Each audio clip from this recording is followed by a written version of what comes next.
Salut tout le monde! On est aujourd'hui avec Caroline Gagnon, qui est directrice et cofondatrice de Flora Medicina.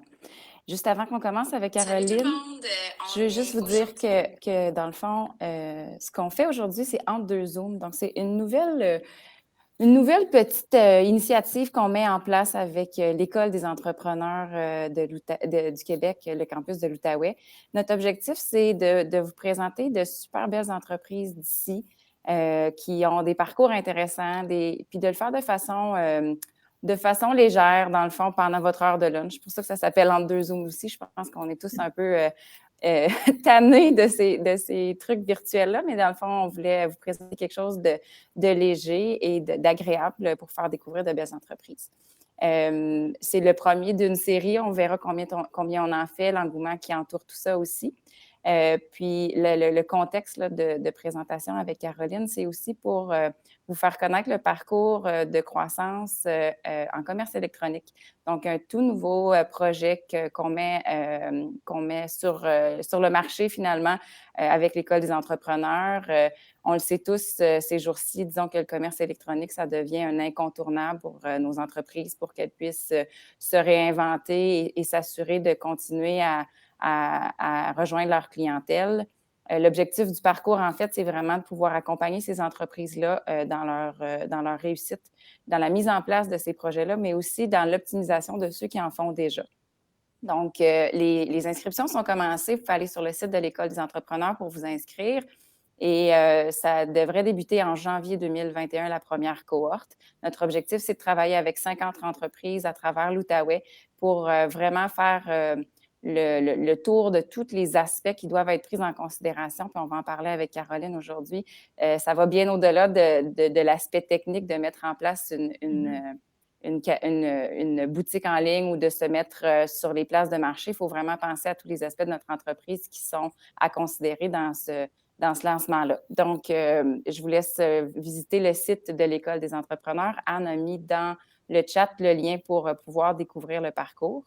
Mais aujourd'hui, c'est ça, on est en compagnie de Caroline Gagnon. Pour vous donner un peu de contexte, Flora Medicina, c'est une école d'herboristerie qui existe depuis 1999. Caroline travaille de Saint-André-à-Velin, puis elle offre, dans le fond, des cours qui sont 100 en ligne. Flora Medicina est assez précurseur au niveau du virage électronique, particulièrement dans son domaine parce qu'elle a mis en place ses stratégies en ligne là, il y a plus de 10 ans. Donc, on va pouvoir en parler avec elle de pourquoi elle a fait ce virage-là, puis qu'est-ce que ça lui a permis de faire. Mais pour votre information, en fait, Caroline a une communauté d'étudiants dans plus de 25 pays. Donc, c'est assez impressionnant de voir ce qu'elle réussit à faire d'ici. Et puis, ben, la pandémie lui a bien servi. Là, donc, quand on regarde tout ça, Caroline a pu doubler, en fait, augmenter le chiffre d'affaires de 40 là, depuis le début de la pandémie. Puis, je suis aussi fière de mentionner qu'elle est finaliste au prix Projet d'exportation de l'année au Gala Excellor de la Chambre de commerce cette année. Donc, le 28 novembre, on pourra assister au gala puis voir si elle remporte le prix. Donc, sans plus tarder, Caroline, merci d'être là pour commencer. Je suis vraiment très fière et très heureuse de pouvoir faire découvrir à plein de gens là, ton entreprise. Comme on le disait, là, ça fait plus de 10 ans que tu as entrepris un virage numérique. Puis je serais curieuse de savoir pourquoi tu as fait ce choix-là alors que ce n'était pas nécessairement tendance de le faire à ce moment-là. Ben, merci beaucoup, Julie, de l'invitation. Ça me fait vraiment plaisir de partager cette expérience-là parce que c'est ça, c'est pas juste mettre une boutique en ligne. Il y a tellement, tellement de, d'aspects. Puis aussi parce que c'est un monde qui est en changement. Donc, il y a tout aussi la gestion de changement, de plateformes, d'outils et l'impact que ça a sur notre équipe. Donc, c'est ça. Donc, la gestion de changement fait partie de ça. Et en fait, nous, on enseignait à Montréal, mais nos étudiants venaient d'un peu partout au Québec. Donc, il y en a qui faisaient beaucoup de routes. Par exemple, une étudiante de Val-d'Or qui descendait à Montréal à chaque 2 semaines. Et on avait des cours le week-end, mais on avait aussi des cours en soirée.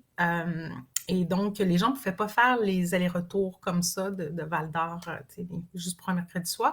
Donc, on avait commencé à faire de la diffusion en ligne, mais en direct. Donc, typique là, de télé-université. Là. Le professeur est devant son tableau, son diaporama est installé en tout cas, l'ordinateur est connecté. Donc, il y avait un défi technique qui était quand même assez simple. Et donc, ça a permis d'offrir nos cours aux étudiants qui étaient à l'extérieur. Puis on avait quand même des étudiants qui venaient de l'étranger, mais devaient venir s'installer, par exemple, au Québec avec un visa d'étudiant pendant 4-5 ans pour faire leur formation. Et là, on a décidé d'offrir des cours en ligne, mais qui n'étaient pas nécessairement la formation au complet.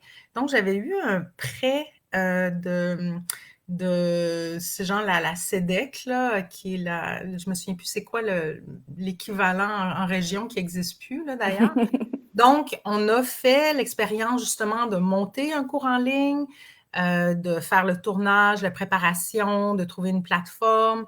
Et là, on a beaucoup, beaucoup appris. Il y a des choses que je n'ai pas refait exactement. Puis à l'époque même, il n'y avait pas de HD. La connectivité ou la connexion des usagers était très irrégulière. Comme encore malheureusement à la campagne, on a encore des connexions qui sont vraiment pas optimales.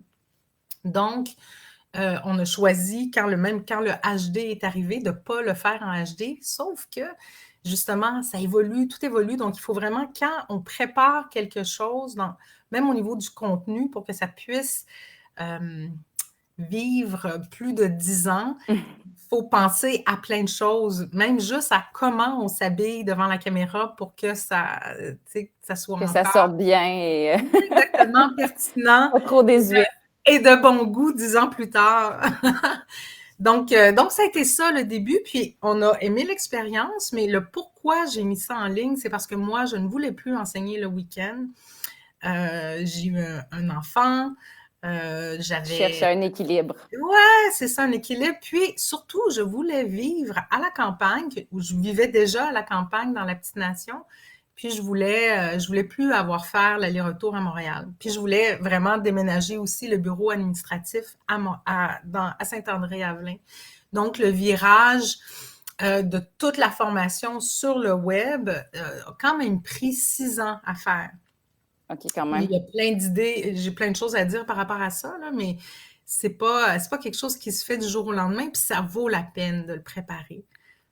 Pour que ce soit bien fait puis qu'il n'y ait pas de répercussions non plus, autant au niveau de la clientèle que, comme tu le disais, de l'équipe. Mais aussi parce que c'est très coûteux de faire, en fait, les gens disent « Ah, on met ça en ligne comme si ça allait faire de l'argent automatiquement. » Puis c'est qu'il faut aussi transformer son produit. Puis au début, je n'avais pas fait ça. Donc, c'est intéressant de faire différentes itérations, de commencer petit, de faire des tests, puis voir qu'est-ce qui fonctionne. Parce qu'il faut penser autrement. Parce que, on a un produit, mais l'expérience de votre client face à ce produit-là, il y a plein de choses qui ne seront pas transférables dans l'expérience en ligne, mais dans l'expérience en ligne, il y a d'autres expériences qui peut être ajoutées. C'est Donc, super intéressant. Ça va vraiment au-delà de juste... c'est pas nécessairement juste une nouvelle façon de vendre, c'est vraiment non. de repenser son modèle d'affaires au complet. Exactement. Mais repenser le produit même. Puis, il y a plein de choses. Par exemple, même si vous avez une boutique où nous, on avait une salle de classe, donc c'est pas seulement le produit que je donne qui est dans mon cas, de la connaissance, mais les gens venaient, vraiment, ça leur faisait du bien parce qu'ils rencontraient des gens qui avaient une vision très similaire de la vie. C'était un club social, là. Elles et ils étaient nourris socialement, émotivement, il est inspiré. Donc, comment recréer cette expérience qui fait partie du produit? Là, je dis produit parce que les gens peuvent, c'est pas nécessairement du commerce de e-learning qu'ils sont en train de faire, mais peu importe, là, même nous, quand on magasine un produit, que ce soit du linge, Moi, je veux savoir c'est quoi la texture de ce linge-là. Alors, Tellement. la photo, elle ne me montre pas la texture, mais comment montrer à mon client l'expérience justement du vêtement, tu sais, ça peut être en vidéo, ça peut être un gros plan du textile, ça peut être, tu sais, ça peut être plein, plein de trucs, mais de penser à ça. Donc, tu sais, c'est quoi que mes clients ont quand ils viennent chez moi? Qu'est-ce qu'ils ont comme expérience? C'est quoi la plus-value de venir chez moi plutôt que chez mon compétiteur? Fait que c'est Et vraiment d'être capable de ben puis on parle dans le fond de proposition de valeur, puis c'est quelque chose avec les entreprises exportatrices dont on parle souvent parce que surtout si tu te lances sur un nouveau marché, tu fais face à de la compétition que tu connais pas puis qui est établie. Qu'est-ce qui te démarque puis qui te différencie puis qui va faire en sorte, comme tu le dis, que les gens vont vouloir faire affaire avec moi plutôt qu'avec quelqu'un c'est d'autre? ça. Puis c'est vrai que c'est un défi parce que quand on est dans une boutique physique ou auprès d'une entreprise où on y va en personne, bien, il y a l'aspect chaleureux, il y a l'accueil de la vendeuse. Donc, il faut y penser dans une formule électronique parce qu'effectivement, ça va au-delà de juste la visite sur ton site. C'est tout le reste aussi, toute l'expérience qui va Exactement. suivre. C'est tout ton branding, en fait. Puis nous, c'est ça, notre branding, c'est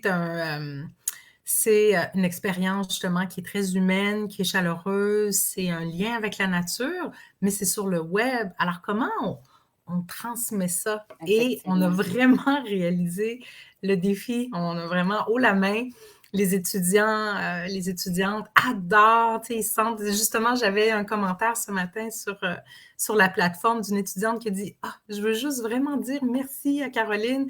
Tu sais, je me sens avec toi dans tes jardins, puis quand tu manges les plantes, tu sais, c'est comme si je goûte les plantes avec toi. Wow! Oui, c'est ça. Puis en plus, on s'est associé avec quelqu'un qui fait de la production de plantes, puis elle a créé des coffrets où les gens peuvent les commander, puis en même temps qu'ils suivent le cours, donc elles vont se faire ou ils vont se faire des infusions. Nous, on invite l'expérimentation. Fait qu'ils Donc, reçoivent cette boîte-là. c'est ça, Ah, c'est exactement. génial. Est-ce que tu peux Exactement. nous expliquer un peu plus, tu sais, là, on est tombé tout de suite dans la stratégie numérique et tout ça, mais qu'est-ce que c'est exactement de l'herboristerie, puis comment tu réussis à transmettre ça, comme tu le dis, mais en format virtuel? C'est ça.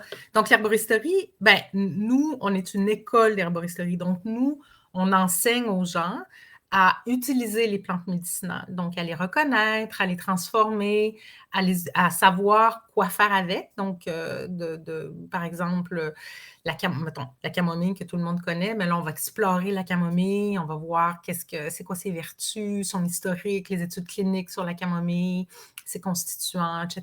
On explore la camomille. Mais notre parcours, il est très, très large. Tu sais, la formation, elle dure, si on la fait à temps plein, à 20 heures semaine, c'est 5 ans.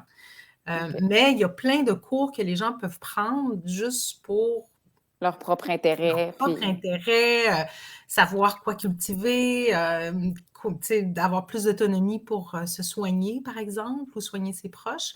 On a un cours aussi, par exemple, d'alimentation thérapeutique où on voit tous les mouvements de régime alimentaire, mais aussi comment les plantes médicinales peuvent être incorporées dans l'alimentation.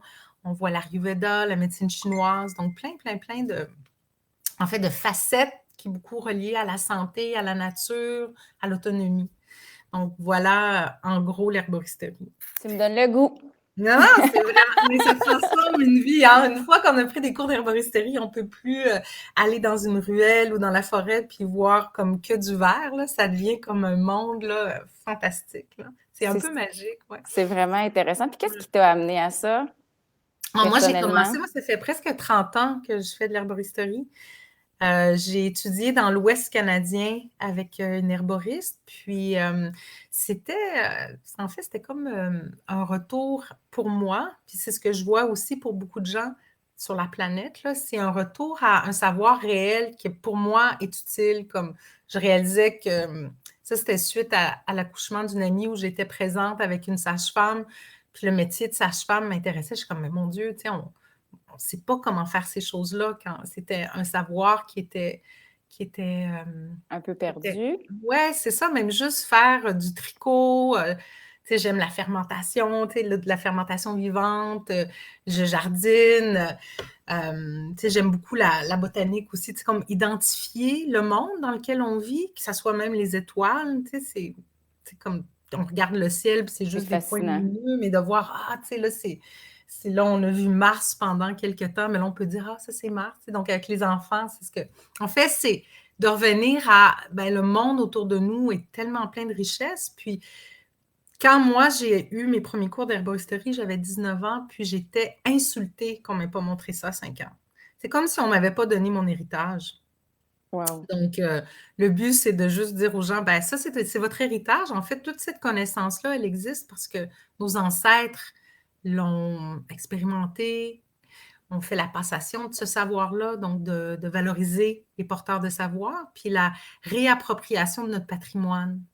C'est un héritage qui est vraiment riche. Je trouve C'est ça super intéressant, ton approche à tout ça. C'est vraiment inspirant. Puis si on revient, par exemple, à être en ligne, donc moi, j'ai fait une erreur, puis je vais la partager parce que ça vaut le coup. On apprend nos erreurs. Oui, oui, c'est ça.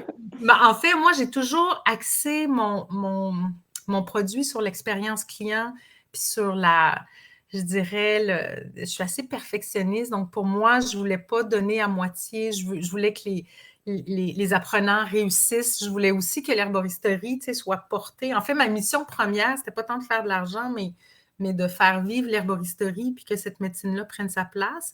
Donc, comme enseignante, mais aussi, j'ai fait je continue de faire plein d'actions politiques avec Santé Canada, avec l'Europe, et maintenant à l'international. Mais, donc, j'ai beaucoup mis je gardais des petits groupes pour avoir un lien avec chaque étudiant. Et quand j'ai transféré mon cours en ligne, j'ai comme pris le même modèle que j'avais en classe pour le transférer en ligne. Donc, chaque étudiant me demandait beaucoup de temps à mon... Individuel. Ouais, c'est ça, le high maintenance. Mais là, j'ai vu comme, OK, il y a certains produits où je peux vendre à 1000 usagers sans que moi, je sois personnellement là. Donc, on a créé, en fait, l'enseignant virtuel. Mais l'enseignant virtuel, c'est d'anticiper les questions que les gens vont avoir. Comment je peux automatiser l'expérience usagée? Puis là, il y a plein, on pourrait en parler pendant de longues heures, là, mais ça a vraiment transformé mon entreprise. Et c'est ce qui m'a permis par la suite d'avoir du temps pour les gens qui sont vraiment plus avancés dans la formation. Puis aussi, comme quand on gère une croissance dans une entreprise, c'est bien beau faire plus d'argent, mais si ça fait 2 fois plus de travail, il faut avoir 2 fois plus d'employés. Donc, vraiment évaluer où est-ce que ça nous prend du temps, comment ça impacte l'expérience usagée. Puis ensuite, il faut vraiment comme jongler puis faire un genre de petit Tetris là, où on change les choses. Puis on a vraiment... Mais ça a pris, je dirais, vraiment plusieurs itérations. On essayait quelque chose, OK, il fallait réévaluer, on se remettait en question, mais toujours avec l'expérience client, Le que ce souci soit du bon client. pour Ouais. eux. Ouais, vraiment, vraiment. Et c'est très vrai ce que tu dis. Puis souvent, en accompagnement, ce qu'on tente d'aider les entreprises à faire, c'est justement ce que tu viens de décrire parce que c'est là où on est capable d'arriver à une croissance intéressante. Parce que si ton modèle d'affaires n'est pas réplicable et qu'il n'y a pas des sources de revenus stables avec quelque chose qui se gère presque tout seul, Oui, exactement. ça devient difficile de pouvoir consacrer du temps aux autres portions de ton entreprise où tu peux vraiment pousser la croissance puis développer des nouveaux marchés. Ça m'amène d'ailleurs à Développer parler, de nouveaux oui, produits des produits parce qu'il aussi, oui. faut rester, c'est ça, rester ouvert. Puis ça m'amène à parler, si tu veux, Caroline, justement, de ton succès à l'international. Je pense qu'assez rapidement, tu as connu du succès, comme tu le disais, là, ailleurs dans le monde. Qu'est-ce que tu crois qui t'a amené à ce succès-là? Ben, là, nous, on a vraiment déployé une stratégie marketing pour ça, mais avant même de faire ça, parce que tant que tout le 6 ans de transfert de la formation sur la structure en ligne, j'ai pas fait beaucoup de marketing. Donc, c'était vraiment C'était organique, là. C'était une vente organique, Mhm. exactement, qui était constante de 10 chaque année. Sauf que là, une fois que tout notre programme était en ligne, puis on pouvait vendre un programme et non pas juste un cours, là, on s'est mis sur, sur le marketing, mais aussi parce que les fonds que je devais investir pour la préparation ou le transfert de ça, ça m'a quand même coûté plusieurs centaines de milliers de dollars faire ça. Puis j'ai pas fait ça avec des prêts, donc il fallait que je gagne les sous, que j'investisse. Puis là, maintenant, l'investissement pouvait être mis dans Le développement de le marché. marketing puis le développement. Mais, tu sais, l'école existe depuis 99. On était très présents sur le web. J'avais des vidéos YouTube. Donc, les gens me connaissaient par justement les vidéos, le site, les blogs qu'on avait mis. Mais depuis, c'est ça, depuis bientôt 20 ans. Donc, quand j'ai fait mon premier stage en France en 2019, j'avais demandé justement aux étudiants qui étaient là, qu'est-ce qui vous a amené à Flora? Puis ils étaient comme, ah, on t'a vu en ligne, on t'a écouté, puis là, c'était vraiment, ça résonnait avec qu'est-ce que je vivais, puis c'est là que j'ai décidé de prendre le cours. Puis, ce que je dirais, c'est que quand on ouvre un marché, on parle, on pense à des ventes, on pense à des clients, mais nous, en fait, on a ouvert sur une communauté qui existait déjà. Puis on répondait à ce besoin-là de reliance dans la communauté, de gens qui sont isolés un peu ici, un peu partout. Et, Créer et des donc, liens, des ouais, liens c'est entre ça. elles. Puis moi, ce qui m'a le plus, ça m'a touchée, ça m'a fascinée, c'est quand on a commencé justement à avoir des étudiants de Nouvelle-Calédonie, d'Algérie, puis on se rencontre à l'époque, c'était sur WebEx, maintenant c'est sur Zoom.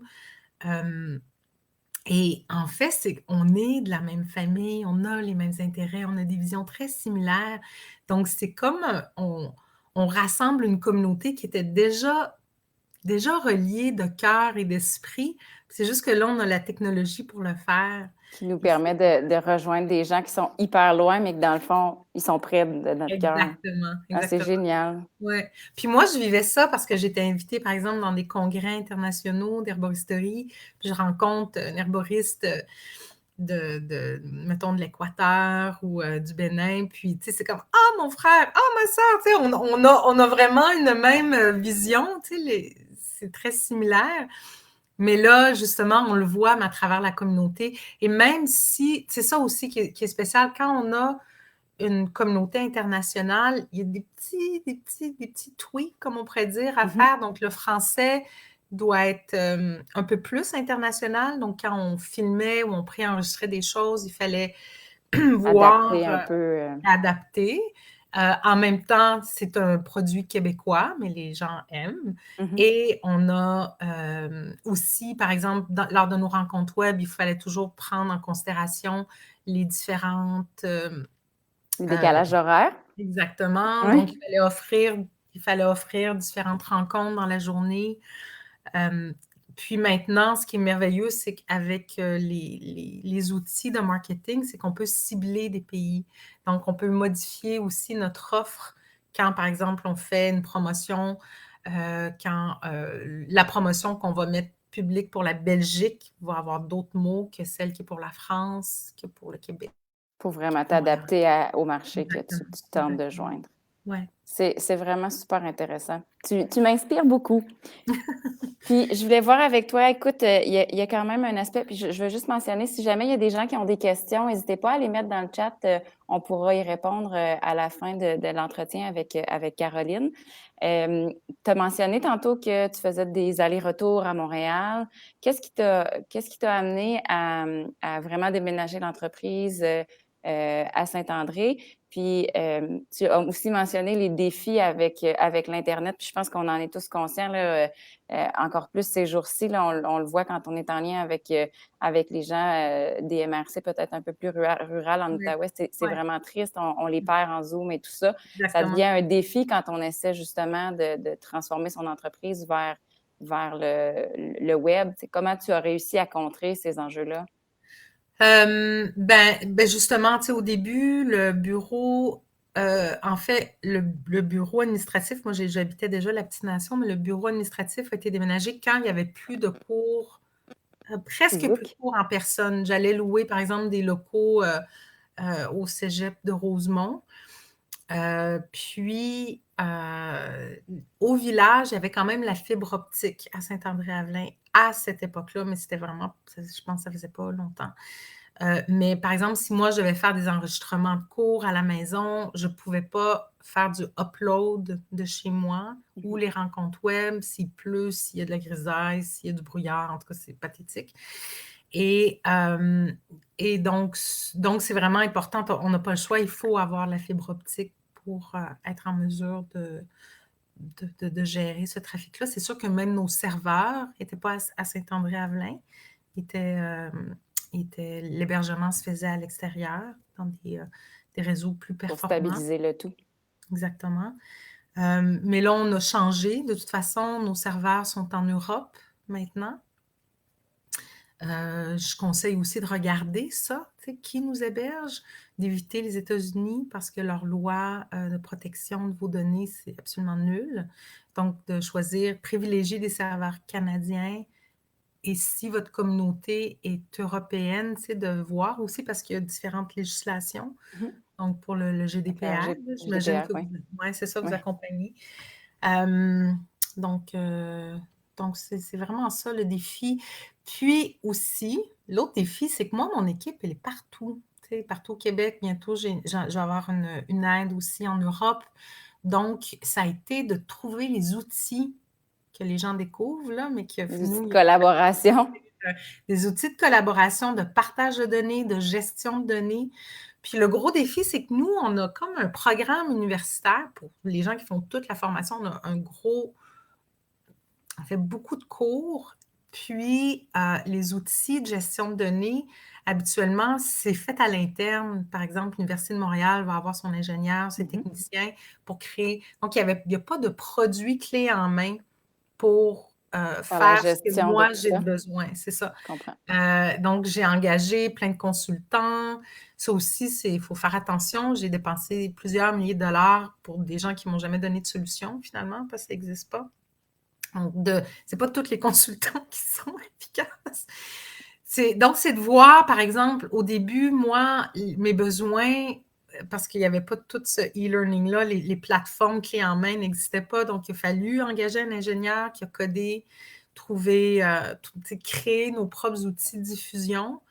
Maintenant, on a quelqu'un, en fait, une compagnie qui nous héberge, qui, eux, offre le soutien puis l'expertise technique. Et même à ça, nous, on a des parcours étudiants sur des fois 10 ans, donc de la gestion de données de milliers À d'étudiants long terme. à long terme, sur le long terme, exactement, avec plein d'exceptions. Donc d'aller chercher de l'aide pour ça. Mais au niveau de la gestion du travail d'équipe, ça, c'est important de mettre en place. On a mis beaucoup de temps là-dessus, puis on a des super outils pour ça. Puis maintenant, on s'est gâté, on a engagé une gestionnaire de tâches, puis une gestionnaire de données. Donc, il y a quelqu'un qui fait ça à temps plein. Mais, tu sais, les outils, là, super le fun, comme Slack, nous, on utilise Slack. Pour Puis, réussir à garder cette espèce de sentiment de cohésion qu'on a habituellement quand on est dans le même bureau. quand autour de la machine à café, ben nous, on Oui, c'est l'a ça. avec ça. Puis des fois, on parle, tout le monde est comme ah! Puis qu'il y a vraiment un lien. Personne ne se sent seul devant son ordinateur au niveau de l'équipe. Mais c'est vraiment. Mais ça a été difficile pour l'équipe parce qu'il faut toujours, pour être à jour, puis être comme devant À l'avant-garde. à l'avant-garde, ouais, c'est ça, du marché, c'est qu'il faut suivre technologiquement qu'est-ce qui se passe, ça fait qu'il y a des changements. Puis ça, C'est un gros défi. ouais, c'est ça. Donc, il faut garder une place dans la prévision, dans votre calendrier de tâches, de mettre du temps là-dessus. Puis, il y a des gros changements qui se font habituellement aux 3 ans maintenant. Bien, puis surtout, tu sais, qu'il y a quand même une petite pression qui s'installe vu que tu as été précurseur puis que tu as cette position-là dans le marché. À un moment donné, les gens te regardent probablement comme un modèle puis voient vers où tu t'en vas. Donc, c'est un peu une belle pression, mais j'imagine que Mais ça je fait sais pas partie. si je le vois comme pression de l'extérieur, mais c'est plus OK, comme: «Ah, il y a tellement de choses que nous, on veut faire, mais qu'on sait qu'on peut pas encore maintenant au niveau technologique». Puis quand on peut, ben là, on a le goût d'investir dedans pour pouvoir l'offrir à nos étudiants.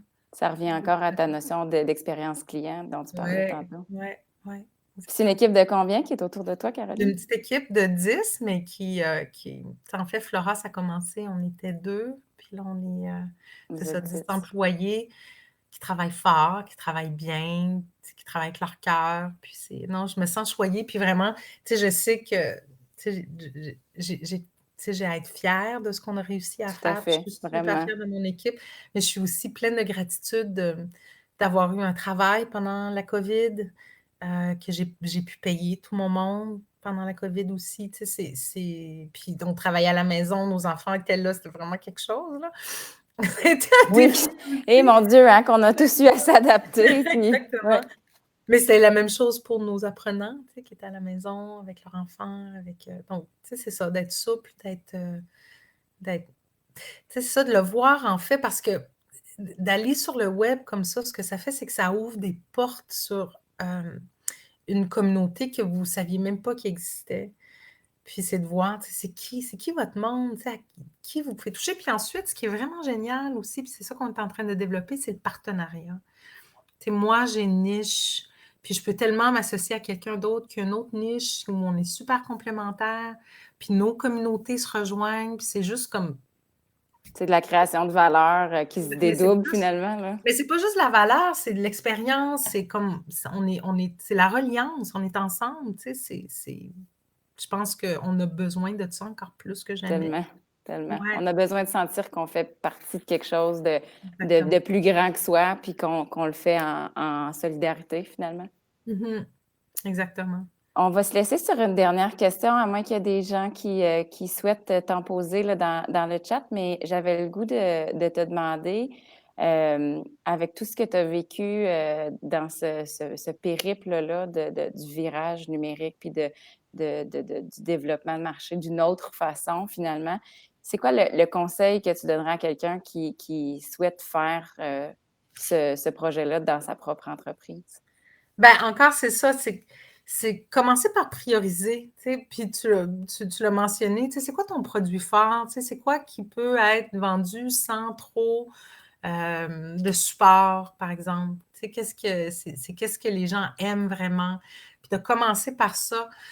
Ça peut être même de se relier à plein de gens puis de faire des coops de vente en ligne avec des produits complémentaires. De ne pas voir vos changements comme un échec. C'est vraiment Effectivement. important. C'est parce que vous C'est allez en faire tellement beaucoup. faut le Puis voir comme un apprentissage, puis exactement. une Puis continuité de l'évolution. exactement, s'il y avait une recette miracle, ben, tout le monde l'appliquerait, puis c'est pas le cas. Puis encore une fois, c'est de s'ouvrir à, tu sais, le mois dernier, j'ai commandé une peinture à l'aquarelle d'une artiste en Ukraine.